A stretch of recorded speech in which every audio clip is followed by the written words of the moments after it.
Triangle Brewing Company. Apparently there's a whole bunch of people in my brewery right now, and I do not know what the hell they're doing here. I'm scared. I'm petrified. It's chaos. Please, somebody get me another beer. No. This is our Black Friday, 6th annual Black Friday Cask Festival, sponsoring and raising money for the North Carolina Brewers Guild. We got 22 different casks from 22 different North Carolina breweries.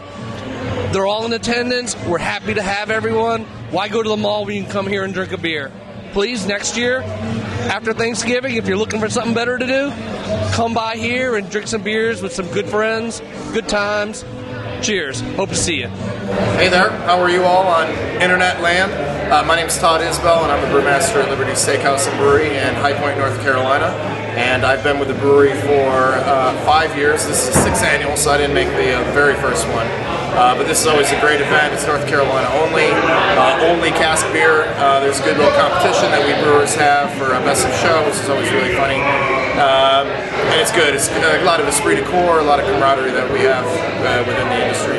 And what you bring today? Yeah. Today I brought Amber Waves, which is kind of wordplay on Amber Waves of Grain, and it's an American hopped American amber.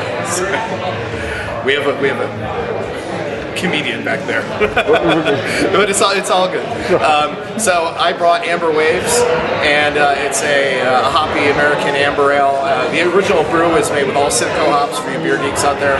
And this particular cask was primed with just simple sugar, but then it got a half pound of Columbus hops, which usually gives kind of like a pungent, resiny kind of character, quintessential American hop. And then 2 American oak spirals, so there's some vanillins and some softer wood character that comes out. Sounds great. ABV is 6.5. Good. We'll enjoy that. I've already had a taste of it. It was great. All right. Thanks for sitting down with us, Todd. So we're here with Chad and Todd from Noda Brewing in Charlotte, and again we're at the Black Friday Cask Festival over at Triangle Brewing in Durham. Welcome, guys. Thank you. So what'd you bring us today? We brought a cask of our Black IPA or Cascadian Dark Ale, Midnight Madness. It's sort of a half-year seasonal for us. We do in the hotter months our White IPA, and in the colder months we do our Black IPA or Cascadian Dark Ale. It is heavily hopped, very dark, but instead of using our normal dry hopping on it, this cask is just Simcoe hops. We put about 6.5 ounces of pelletized Simcoe that are fresh this year from the harvest, and it's got a huge Simcoe aroma on it, on top of a normally very balanced hoppy IPA backbone with just a little bit of dark malt character. Good. So, and what do you think of that whole cask scene in general? Is it something fun for you guys or work? I enjoyed Cask. I think they're a good opportunity to show some artistic expression. We have good friends who are from Great Britain. They take a different view of what we do with Cask, because I think they look at Cask as being more of a traditional British ale device, delivery device. And it can be that. We Americans have taken it, we've turned it into something special, so I think that's fun. Right. It gives us another way to express the beers, and all. It's not done to be disrespectful to the traditional ways that the British have done it. And we have done that in our brew pubs, in our brewery, as traditional ESB that's done in a cask and whatnot, and we respect that. But it's kind of like, just like you see the infusers or the randalizers, it's like taking that to a whole different level. You can put literally anything into a cask and put a not quite finished beer on top of it, and all of a sudden you get a totally new expression out of the beer. So it just really stretches our creativity on Great.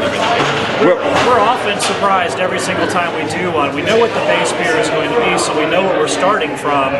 Usually where you end up with just one small addition of an ingredient into the cask completely changes the beer. Of course, having a lower carbonation level changes the beer as well. So what you end up with is something completely different than what you started with, so that's fun. Yeah, you can't test the cask. You just kind of have to wait till it is a little touch and go. Hope that it's carbonated well, hope it's not too hazy, and hope it came out the way you want it to. So it's a little nerve-wracking, but when it comes out really well, which most of them have luckily done so for us, it's pretty exciting. Sounds great. Thanks, guys, for coming to Durham. Welcome. Cheers. Take care. I'm Chris. I'm the head brewer. We brought our pale ale with us. We dry hopped it. The White Street Brewing Company. Sorry. Thank you. We brought our pale ale with us. It's been dry hopped with Cascade. It's got a nice citrus character to it. Very light, crisp, and refreshing. Got a nice dry finish to it as well. So. I'm the account manager at White Street Brewing Company. Yes, I do. Yes, my job is to get the beer out there for the public to enjoy, like we do in the tap room. Oh, it's going fantastic. Yeah, we're just packing the tap house almost every night, loving it. We're starting to roll. We've really Chris got a feel for all the normal beers. We're talking about our next seasonals coming up. Got a stout coming out in a couple weeks. So this is a dry stout. It's got a nice hint of coffee and chocolate to it. We may do a cask flight. We may use 4 casks and do a cherry, vanilla, espresso, and then a normal stout cask and have a stout flight we offer. So that's kind of in the works at this point. I love casks. It gives the drinker a better sense of the beer. Low carbonation, gives you a better mouthfeel on it. You can kind of taste and smell the actual beer. And it's very young state, so I love casks personally. My name is Eric Myers. I'm from Mystery Brewing Company, the head brewer and owner. And what I brought for today was a smoked rye stout. It's our Thornfield's End stout, which is our fall seasonal stout. And it's in the cask with tart cherries and vanilla bean. So it's really subtle. You get a little bit of cherry, you get a little bit of vanilla, but it's mostly the stout that comes through, which is by design. I think it came out really deliciously. It's a really nice, smooth, smoky stout, and really fantastic. Yeah, I really like casks. In fact, we're working on having a cask on tap at our tap room once it opens up. We'll always have a cask on there. I'm a really big fan of having unadulterated casks and not putting anything special in them and just really treating it like real beer in the way it's supposed to. But I also really like, and I feel like it's a really good way for brewers to play and be able to make something new and interesting without having to get really involved in a whole different batch. You can sort of take something that you have and do a new look at it in a cask. So I guess I kind of like both the traditional and the inventive new way of doing things. I really like the Amber Waves from Liberty, the Paul's Day Off, or I guess it's not Day Off this time, Paul's Vacation or something, from Duck Rabbit. It's got a really big Pacific Jade, and I really like Pacific Jade hops, so that was really nice. Right now, drinking the Top of the Hill Imperial Stout, and I've been saving myself for the Event Horizon from Old Hickory because I'm just assume that will be incredible. All right, hey, this is Michael. Hey, and I'm Adam. We're from Crank Arm Brewing Company. We're here at the Black Friday Cask event, and we're going to be starting a brewery here in the next few months, and it's going to be in downtown Raleigh. We're looking to open with a 10-barrel system. We're going to be right downtown. We started a rickshaw company a couple years ago, so we're incorporating the two businesses. Try to deliver our beers on rickshaw or grease-powered vehicle whenever possible. Try to do a style of American and Belgium and world flavors of beers. So we're gonna be doing what you guys like, brewing all the beers that our customers enjoy. We're not going to be restricted on our styles. We're just going to have fun with it, and we're going to be a small brewery, just servicing the Raleigh area. Our next tasting is actually December 7th at Oak City Cycling Project. It's a First Friday event. April. We're shooting for April. We should be ordering our equipment and getting all the permitting done, and we're hoping that's going to be about a 3 or 4 month process. Well, cask beer is one of my favorites. The great thing about casks is that you can do different things. You know, I can make an imperial stout and have it 8 different ways if I have 8 different casks. Hey, I'm Aaron Karachi from Top of the Hill, and this is Chris Atkins. We're both co-head brewers, social crossroads of Chapel Hill, and we'd love for you guys to come check out our Cask Ale program. Chris is going to tell us a little bit about what we brought to the Black Friday event. Okay, like you said, I'm Chris Atkins, and so we're out here today with our new Lewis Black Imperial Stout.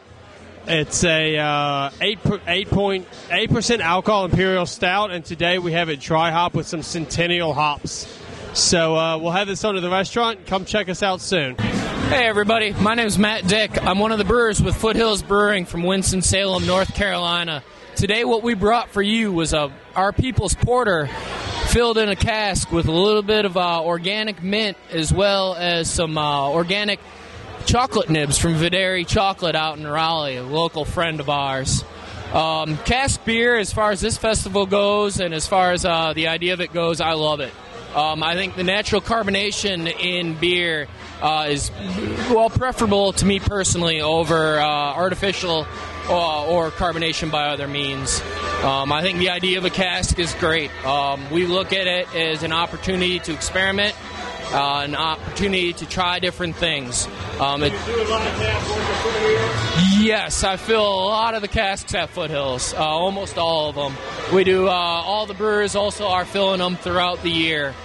We've got a great staff of guys, and a lot of them have a lot of experience filling those casks. So certainly I do a good majority of them being at the production brewery as often as I am, and just really enjoy doing it. Cheers, guys. Hey, good afternoon, y'all. I'm Audra Murata. I'm with Mother Earth Brewing Company. I'm the Chief Financial Officer. Today, over here at the Triangle Brewing Company for the Cask Fest, we brought Old Neighborhood in cask with a little bit of vanilla bean and some additional cocoa nibs. Very excited to share this with the community. In terms of Mother Earth, we have the Window Pane series going on right now, which we're very proud of. It is barrel-aged imperial wheat beer that we have selected 4 different types of North Carolina fruits to age with. The first one in the series was blackberries. The second one in the series is peaches, and right now we're about to release figs and raisins. This is going to be a double that is aged in apple brandy barrels from Carriage House in Lenoir, North Carolina. We got North Carolina figs and raisins, so look for that coming soon to you. Finally, we'll have raspberries that's going to be aged in Chardonnay and Pinot Noir barrels and then blended. So those will be North Carolina raspberries, which we're very excited to share with the community too. So cheers, everybody. Have a great afternoon.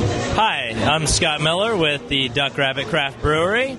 Today we brought Paul's Jaded Vacation, which happens to be my personal brew. You know, every now and then we lead brewers get to do a one-off.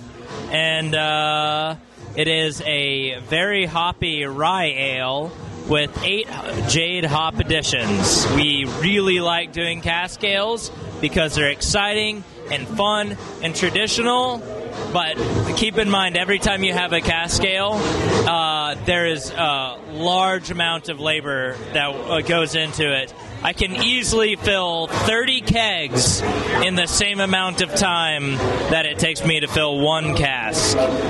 So appreciate your brewers and enjoy your cask. Hey guys, I'm here from Chew Monster. My name's Catherine, the owner of Chew Monster. I'm here with Rick, the owner of Triangle Brewing Company. The whole idea of our company is to use spent grains from the brewery to make our sustainable dog treats. We use all North Carolina products. The grains and the flour actually are milled and grown here in North Carolina, along with peanut butter, honey, and some eggs, all from North Carolina farms. We bake them and dehydrate them in-house to make a long shelf life and a treat that'll last quite a long time in your pantry without having to add any funky preservatives or chemicals to them. Our dogs love them, and we hope that yours do too. Catherine, we thank you so much for being here and being one of our sponsors. Well, thank you for having me. It's a great excuse to come to Triangle Brewing Company a couple times a week, drink some beer, and take some grain home and have a good bake day. So, plus, it's her birthday. It is my birthday. Cheers. Thank you. Cheers, Rick. Thank you, guys. Hi, I'm Lara Murphy. This is Paul Hobson. Hello. And we have a beer blog at citralovesriracha.com. And we are at the Triangle Black Friday annual Cask Beer Fest, and it's awesome. What's your favorite beer? So far, my favorite one's got to be the Bull City batch, actually. That's the best one I've had so far. It's a really nice, tropical, citrusy, peppery IPA. It's really good. That and the Event Horizon, which is just a big, big monster of a beer. Can't go wrong with that. What about you? I thought the Event Horizon was awesome, but I could not have a lot of it just because I would be on the floor. It was big, big beer. Fair enough. Smelled amazing, but slow sipper. My favorite, I think, was the ESB. Still, so far, I just loved it so French much. Prod? French Prod's ESB. It was great. And I can't wait to try a little bit more. It'll be good. My name is Matthew Smith, and I'm with the Old Hickory Brewery. And today we brought with us the Event Horizon, which is a barrel-aged Imperial Stout.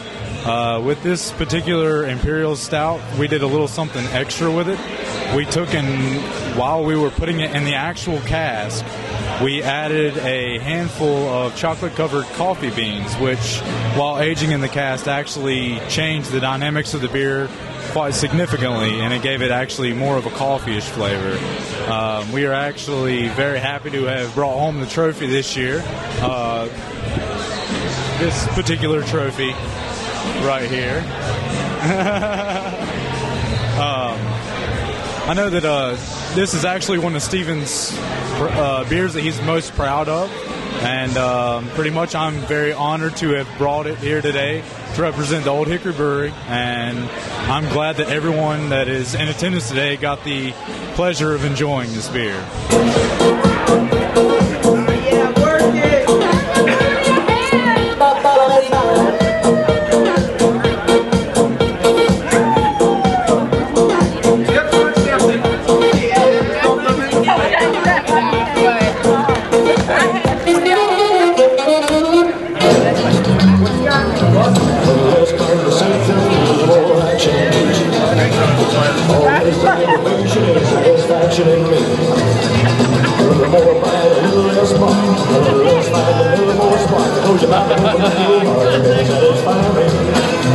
Satisfied.